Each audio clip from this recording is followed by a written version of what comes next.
which some of today's workshop will be based on.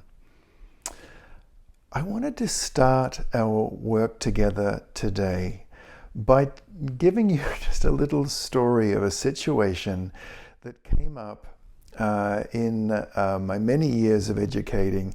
This was something that used to often amuse me. And it was a situation where the children and I would run down to the playing field, and we would open up a garden shed. And in that garden shed, which we used to store some of our play equipment, there would be a large winding device for rope. And it would wind rope up so it would store rather nicely. However, my colleague would often run his lessons right up until the last minute, and he would just simply throw, I think it was about 150 meters or more of rope just into this shed, and it would create a huge tangle. So the children would open up the door and they would say again, "Mr. Payne, it's all tangly. Shall we play the tangly game again?" And I'd say, "Oh yes, let's do." And we would send a couple of children up to the top part of the building overlooking the playing field, and they would run up there and open a window and they could look down and see us. And then everyone would get ready and we would count, go. And we would see how long it took us to untangle this huge long length of plastic rope. And what we learned was never pull on a tangle. Never pull on a tangle. If you pull on a knot, then it gets tighter and tighter. And the children up top, way up high, 4 stories high in the building, would be looking down, saying things like, "Annie, don't pull," because there were certain children who just couldn't help themselves. And we would undo this rope, and it would becoming more and more undone as we would loosen and create more space and create more space, until finally, hooray, it was all undone. And Rowan would get his watch and he would click it and say, 3 minutes, 45 seconds. And the children would shout, because it might be a new record. And then the children would come down out the tower, the couple that were up there helping us, and we would then begin to play using this rope as a big boundary on the grass, and that was our field where we could play. Now, the reason this image often comes back to my mind is that when we work with children as educators, I think it's important to remember to never pull on an emotional tangle. When our feelings are becoming conflicted, when we are getting into situations with children where there's tensions, how do we create space? How do we create that opening of never pulling on a tangle? And that is what we're going to explore in this workshop. How can we open up space? How can we, in a sense, give ourselves the feeling of inner spaciousness that enables us to not tighten and to not lock down on a problem? That's a really big part of our work together today, just never pulling on a tangle.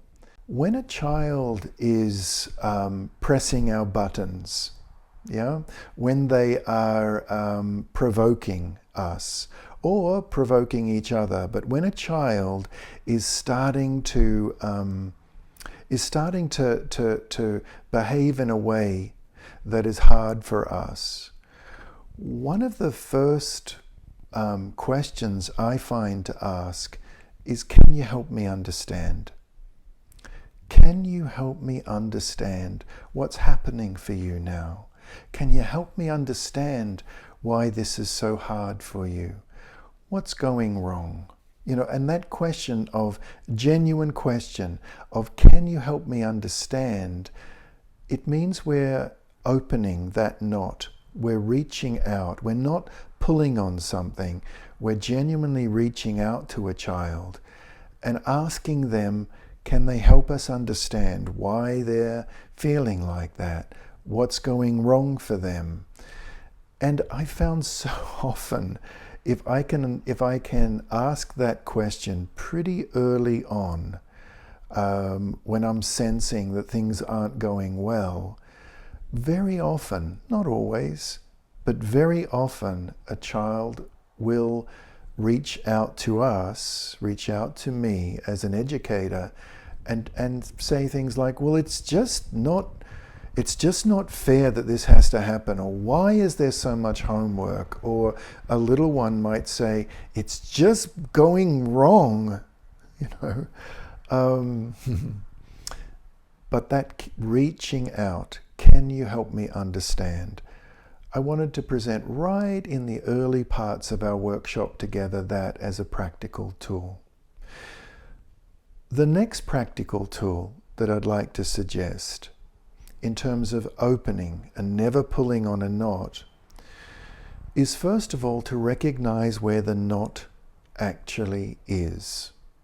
And the best way to recognize where a knot is one of the best ways is to turn to our own tensions within our own body.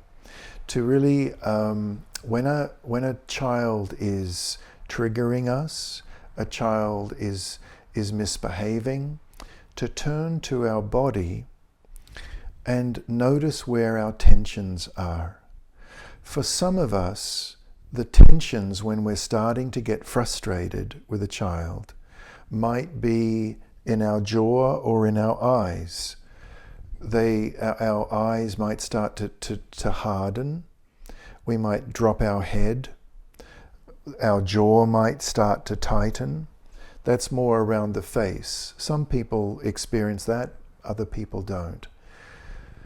Other people start to feel a constriction in their throat and start to feel a tension. Their voice starts to change. Their voice starts to become a little higher as that squeezing in the throat occurs. And some people don't experience that.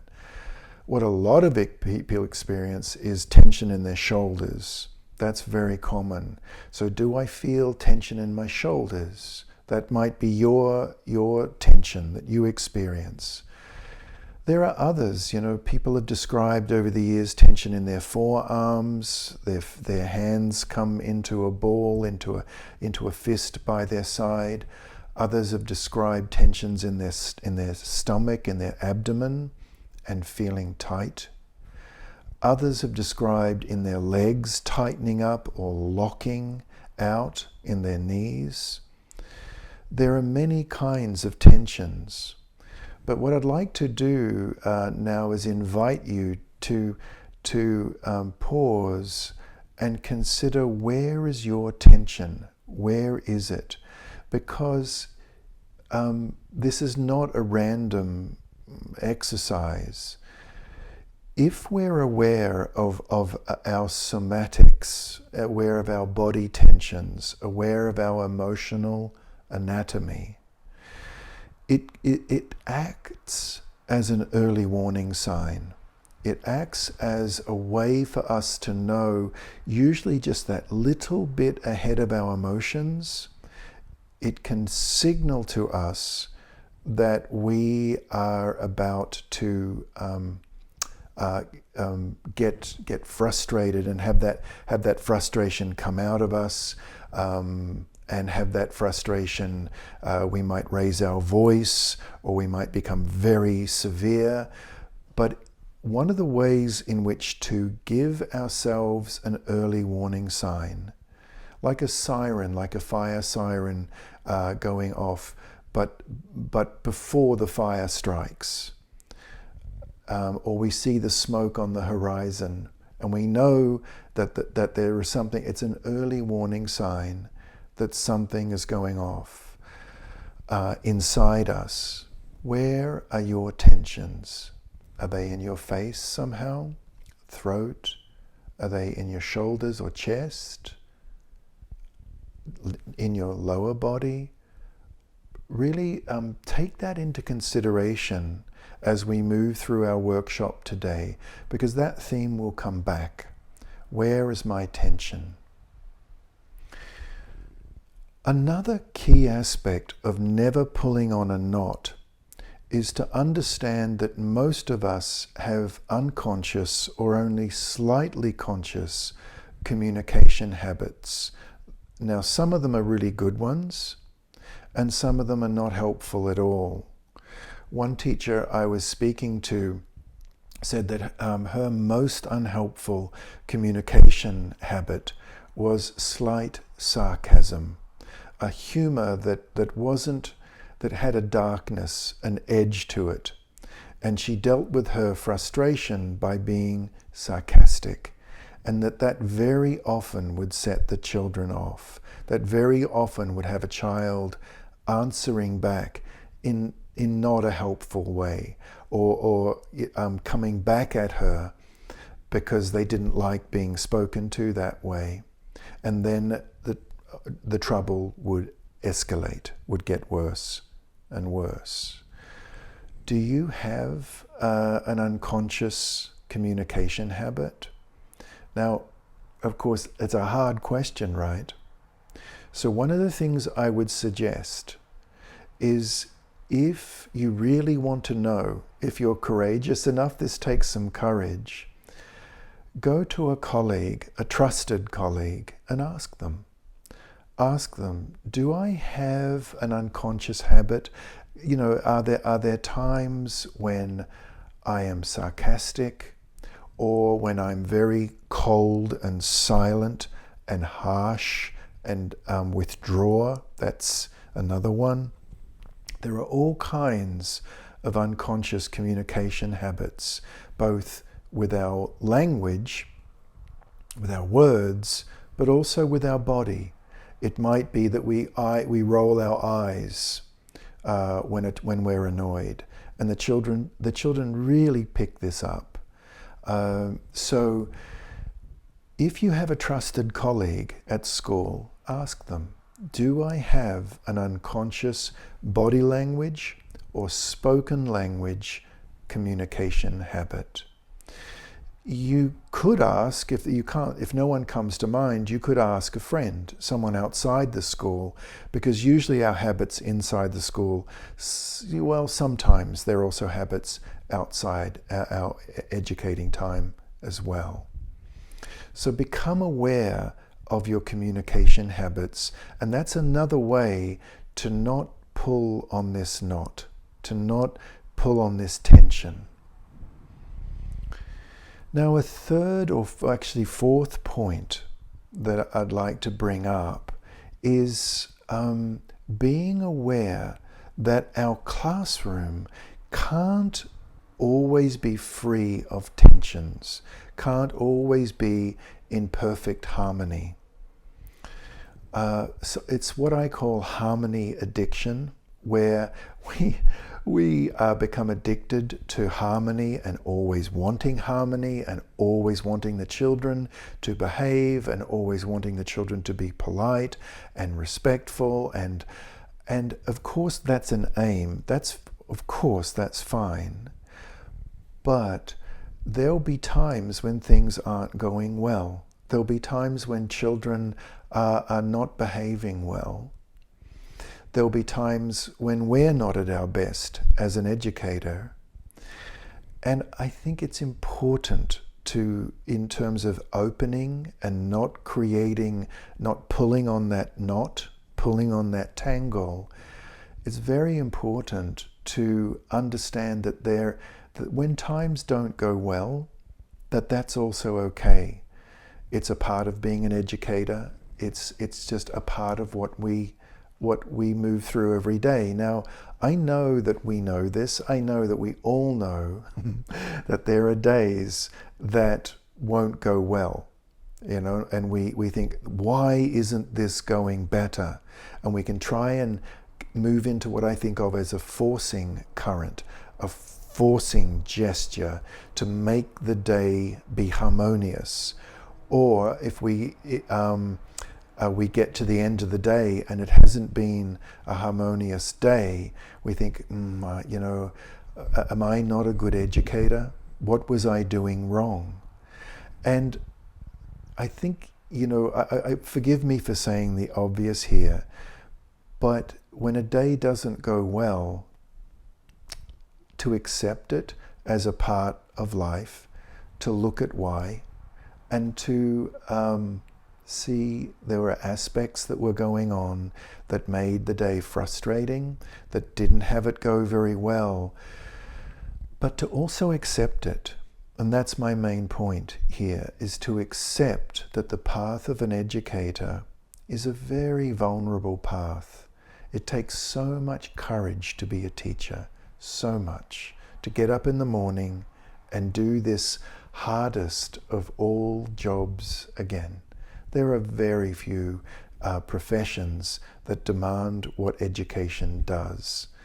And I think to be able to be accepting of when it doesn't go well is a very important, it sounds so obvious, but it's a very important part of our path as educators.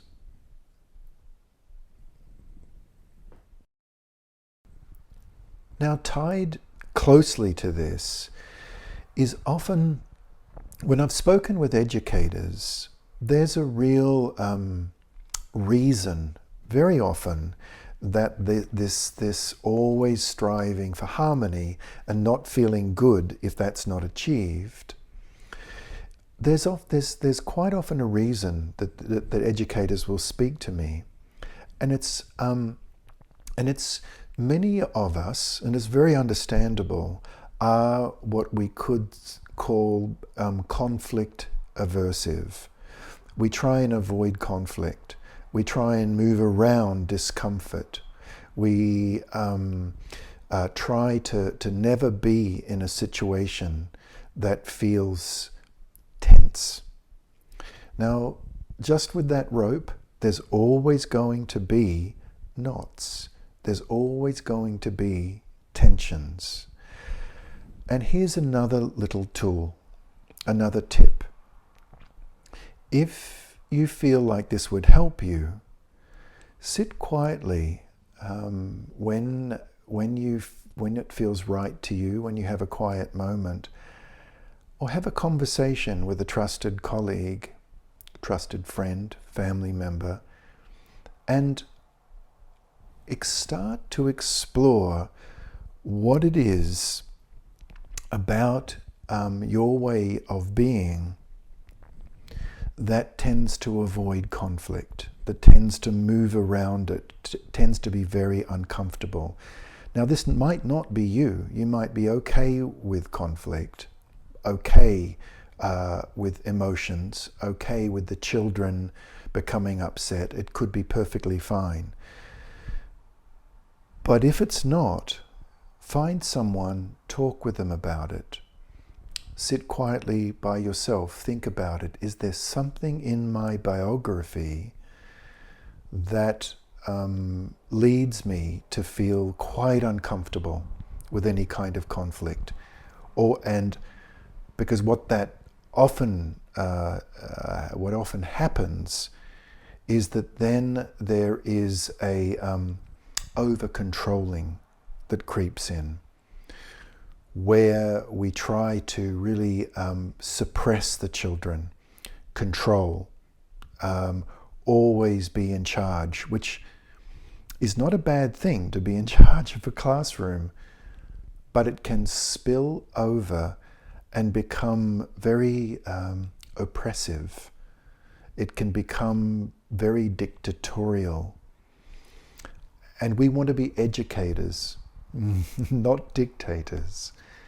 And that often begins in our own biographies where perhaps there was something in our family life where there was a lot of suppression or a lot of anger, and it's made us afraid of anger. It's made us want to move away from it, control it whenever it comes up. Find someone trusted and speak to them about it, or quietly just consider it yourself. That is that I don't really think there is any such thing as a disobedient child. I simply do not believe in disobedience. Now bear with me for a moment, because I know that might sound strange. And I've met some of the most disobedient children. I was a teacher, but also a school counselor. And I know there are children who are naughty. I know there are children who push us. But I don't really believe in conscious disobedience. So rare. Maybe maybe a few times in all my 30 years of educating, but very, very rare. What I see is disorientation. This is not disobedience. It's disorientation. Now, disorientation is a very uncomfortable feeling for a child. There's very few things for a human being as psychologically stressful as feeling disoriented, as feeling I don't know where I stand, feeling that I don't get it, I don't belong here. That feeling, very uncomfortable. Now, when a child is feeling uncomfortable, either socially, they're disoriented, their friendships are changing, or they don't have friends, or they've just been excluded, they don't know how to make friends, that's socially. Sometimes a child can feel disoriented academically. They don't understand what's going on, they don't get the science or the math or the languages or the writing. They don't understand, and they start to feel very disoriented. Or it might be behaviorally. They don't feel understood by the teacher. They will challenge a teacher's authority. All these ways of being disoriented will lead a child to behave in a challenging way. The metaphor that I often think of is that of pinging. Now, what pinging means, and the reason I think of that metaphor, is that when a mariner, a submariner at sea, wants to get their bearings, they send out a sonic ping, a noise, and it hits something out in the oceans, on the ocean floor, or an ocean mountain, and bounces back. And they send out a second ping, and it sounds like the noise is ping. And they send it out, it hits something, it bounces back. And they very often do it a third time. And they send out a ping, it hits something, bounces back. And they keep sending out pings until it reaches something, bounces back, and they get their bearings. They get their geographical bearings. Now, when our children are disoriented behaviorally, socially, emotionally, academically, they send out behavioral pings. Their behavior, they send out often bad behavior, difficult behavior, and we're getting pinged. Have you ever had a child, and I suspect you have, where they do something quite challenging, and then they look right at you? And like, what are you going to do about that? And they look at you. You know you're getting pinged. Even if they don't look at you, you know you're getting echolocated. You're getting pinged. Now, the most important part of understanding the pinging process, is that it shifts our thinking. And if there is a shift in our thinking around children's behavior, that they are disoriented, not disobedient, then a few really quite wonderful things happen. One of them is that we move into a space, a very special space that opens that tangle. And I think of this as the wonder of wondering. The wonder of wondering. And we look at a child who is disoriented and behaving badly, and we wonder, I wonder what's happening for you. And inwardly we wonder why they needed to talk like this. I wonder why you're so lost. I've seen teachers do this who truly get this principle of pinging and use the wonder of wondering, and immediately they've created space within their own soul. They've created space within their own heart.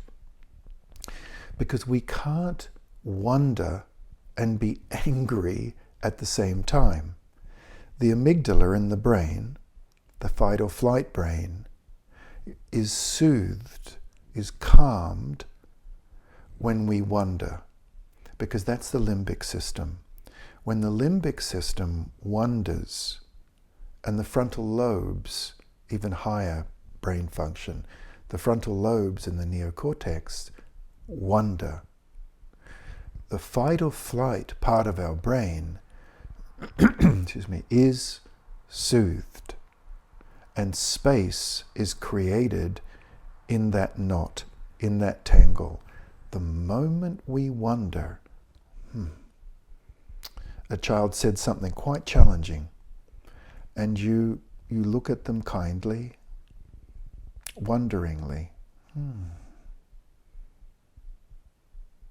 In that moment, a child is scanning you. A child is often looking right at you, because there is almost no point in talking with a lot of words to a child who's very angry, very upset, because the parts of the brain that receive speech have largely shut down.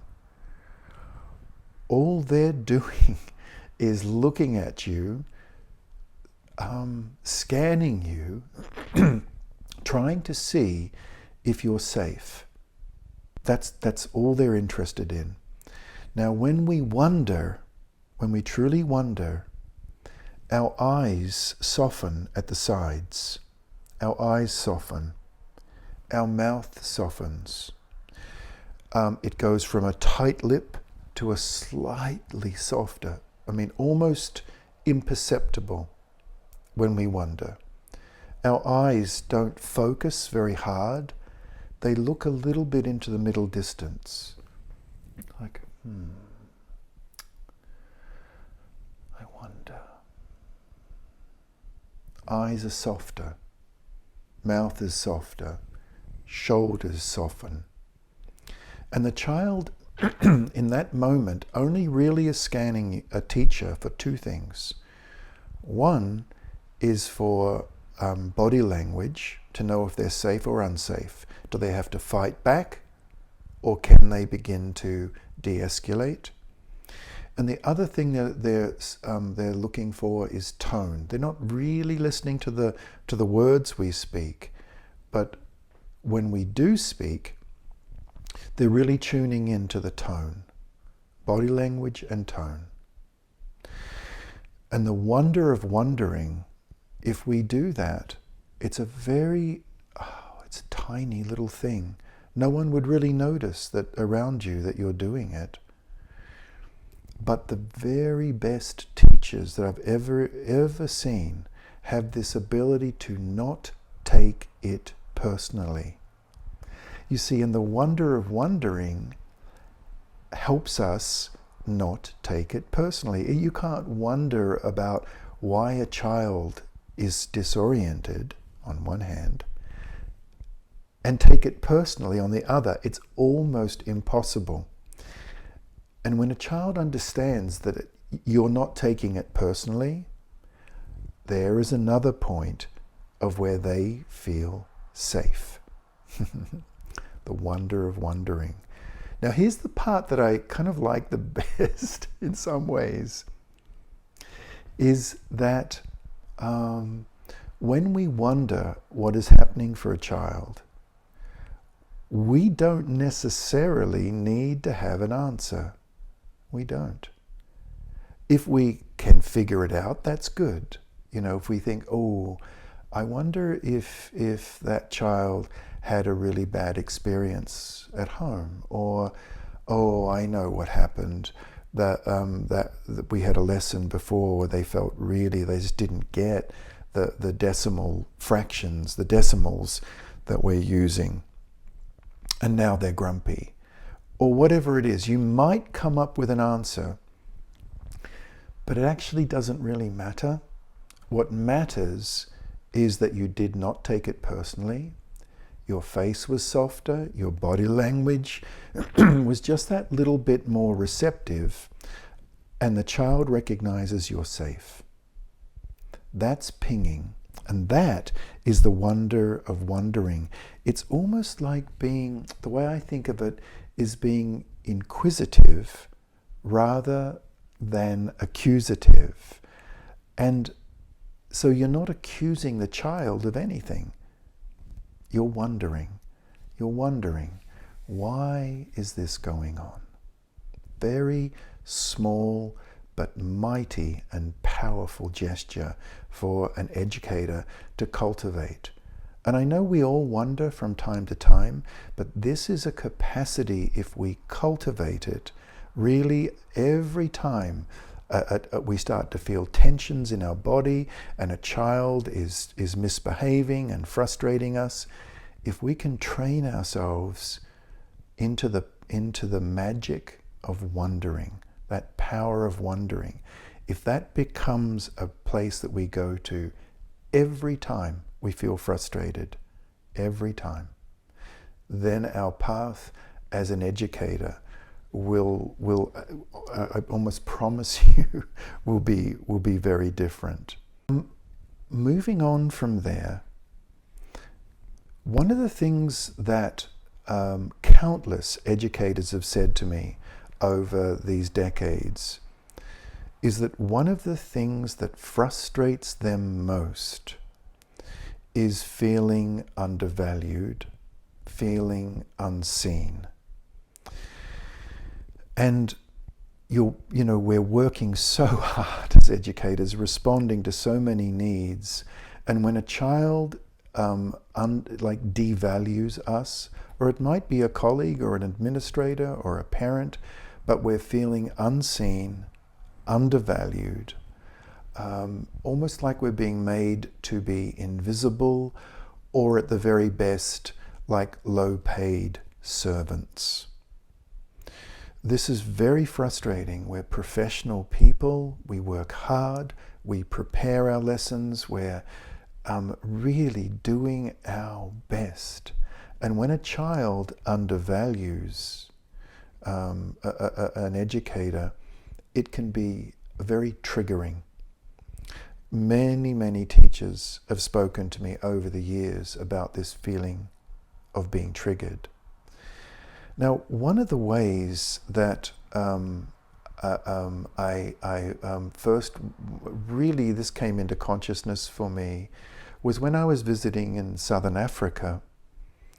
And there again, I was helping educators and actually counselors and therapists, which is my other hat. I'm a family counselor as well as a teacher.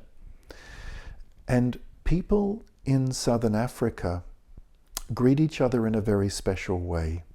And I would hear it in the mornings. I would be in my room, I got up quite early, getting ready for the day. The sun would be rising, and there was a marketplace just outside my window. And I would hear the African folk greeting each other. And the word they use is Sabanu, Sabanu. And you would hear it, Sabanu, Sabanu. And Sabanu means, I see you, I see you. And then the words that the person who was greeted would speak back were Ngohona, Ngohona. And Ngohona, with that delightful click, Ngohona means, so now I am here. Sabanu, I see you. Ngohona, so now I am here. It's beautiful, isn't it? When someone sees you, you can be here. But if someone won't see you, if a child is making you feel unseen, very often we don't feel like we're truly present. And I think to understand that this can be a subtle but quite deep emotion to not feel seen. Ultimately, the word I think of is dehumanized, is that we can feel truly dehumanized. And that is, again, another very powerful derailing emotion, is to feel unseen, undervalued, and ultimately underneath all that, dehumanized. So how is it that we can begin to build that feeling of being seen? Some of the educators I've watched over the years, who the children really do see, do value, do give them that feeling of being visible to them, are the same educators who see the children. It begins with us. We have power over this. Being unseen can feel very powerless. But one way many teachers have commented to me over the years is when I ask them, step up your gratitudes to the children without going too far, but quiet, simple little gratitudes. If a child brings in something falls on the floor and they pick it up and put it on your desk or put it on the desk of another child, say to them, Anna, thank you for doing that. Thank you. Give small gratitudes to the children and have your day filled with small gratitudes, little things that you notice. For example, when I was teaching in elementary school, at the end of the day, I would often have this, well, actually not often, every day, I would have a moment of 3 things your teacher has noticed today.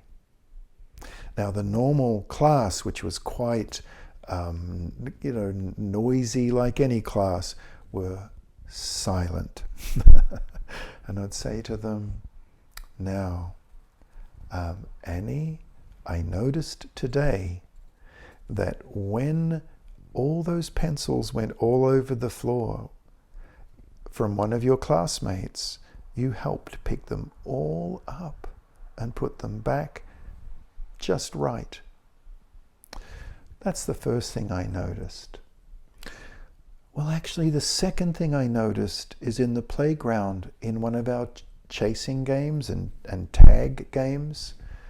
I noticed that there was someone who got quite sad, who was tagged and didn't feel they were. And I noticed, Sam, you went over and sat with that child. I noticed there was someone in our class who went over and comforted someone. And then a third one. And the children, they would listen so carefully to this. Now that was a formal moment of gratitude, but there can be small moments. Now other teachers have then ask the children for moments of gratitude. And you can do that too. I was visiting with one teacher who had the children sit in a circle at the end of the day, pushed the tables and chairs back, and sat in a circle, so they were all facing each other. And she would express some small gratitudes, and then she would ask the children, are there any gratitudes? Does anyone have anything they're grateful for? Now I could tell the children had been doing this for some while because they spoke up, and she had a talking stick. It was a beautiful carved piece of wood, and that would get handed to the speaker. So too many children didn't speak. Only the person with the stick could talk. And they would say a gratitude, and then another, and then another, and then another. And it was surprising how many gratitudes there were. That was a very happy class. And it was a group of children that worked things out together well, because it was a place of safety. But the gratitudes, the truly humanizing of another child, begin with us. But they only really work if they're authentic, if they're real. And I find that to be grateful for things that actually are done is a wonderful thing we can do for children. Moving on from there is another source of when the knot tightens. When the knot tightens, when I've been in classrooms where teachers have been quick to anger, frustrated, sarcastic, over-controlling, when I speak with them afterwards, when I'm there helping them, doing whatever I can to help them be the best teacher that they can be and to thrive rather than just survive.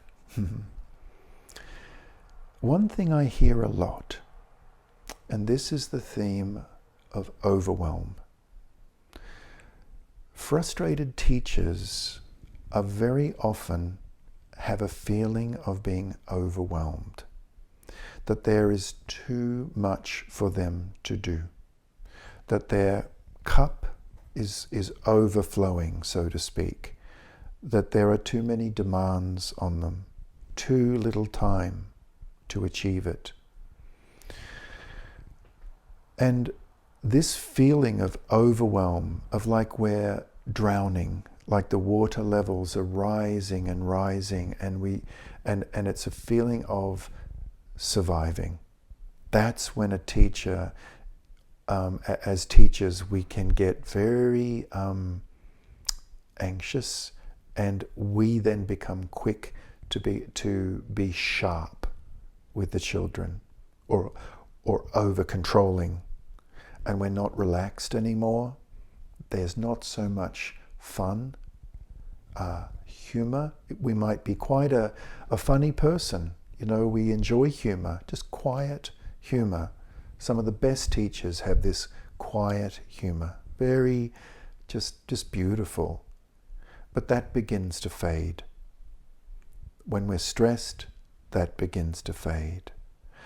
And what else fades when we're stressed is if one small thing goes wrong, just one, we can feel that spreads, and we can start, if even just one or or two children are misbehaving, we can become very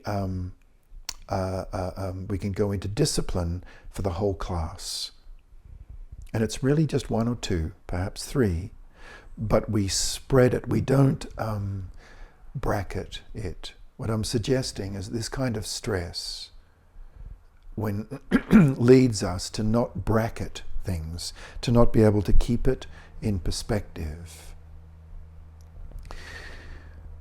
One of the things I think to become very aware of in creating space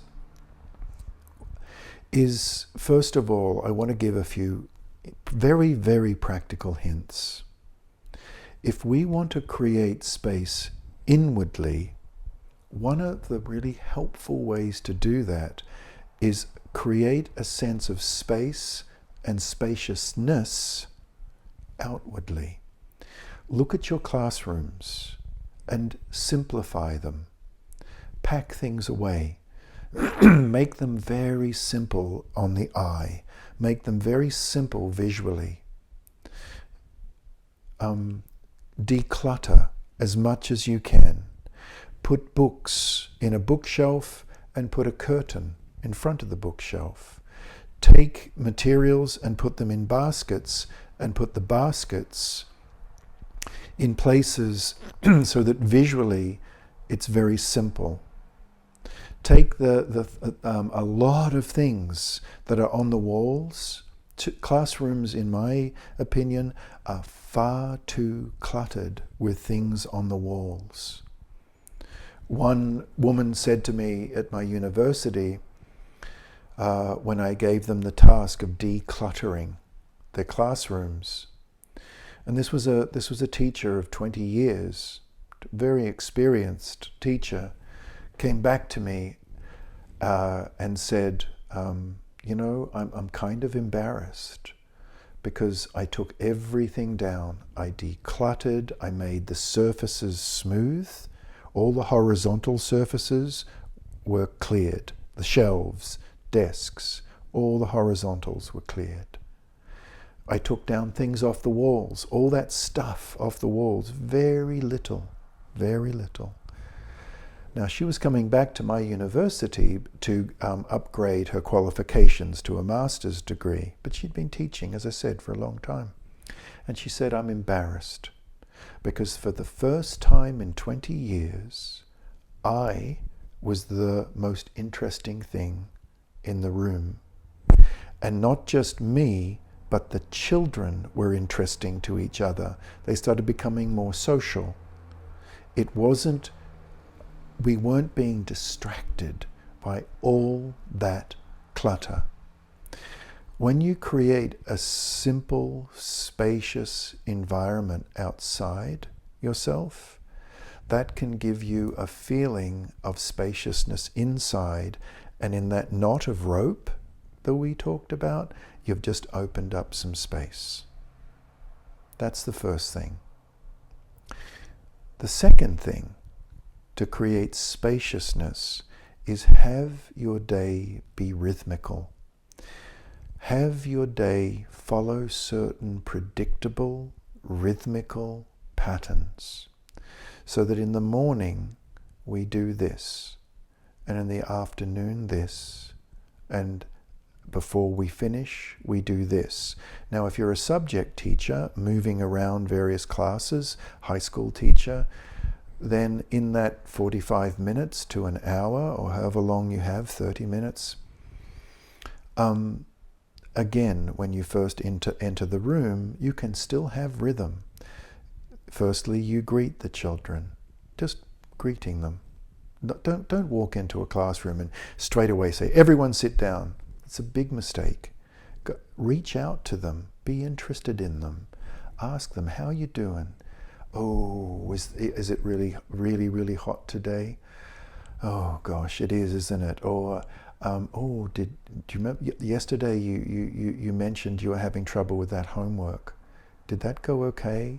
Oh, you sat up late doing it? Okay.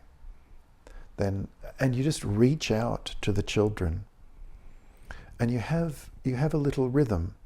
And then you might deliver the content, but you might give, and this is a key thing, a preview of what you're about to teach. Some of the most masterful teachers I've seen, and this doesn't mean old, sometimes quite younger colleagues, have had the ability to preview the content. They've let the children know what it is they're going to learn. So it's this principle of tell them what you're about to teach them, 1. Teach them, 2. And then tell them what you taught them, 3. Preview, teach, review. And there's this rhythm. And And when the children come to expect those rhythms, it could be, there was one little boy, I was very recently in a kindergarten, and one little boy who was greeting his mother later in the day, the mother asked him how it went, and he said, "Mummy, when I come in, I take my outside shoes off and I put my slippers on, and then when I put my slippers on, I put my coat on my coat hook. It has a picture of a bear. The bear one is mine. I like the bear one. And then I go in, and then what I do right away," and he walked his mother through the day. He'd only been there a couple of weeks. He was very new. And he was so pleased at all the things that he could expect. Rhythm is healing. Rhythm is so healing to anxiety when a child knows what's coming next because they've done it over and over, and then it comes true. Now you may think that's boring, but it's the opposite. It's when it's done warmly with a light touch, children relax into it, and their own amygdala, their own fight or flight response is calmed because they form a picture of what's coming next because they know it, and then it comes true. And that is a way to just open up the tangle. Open it up. Open it up.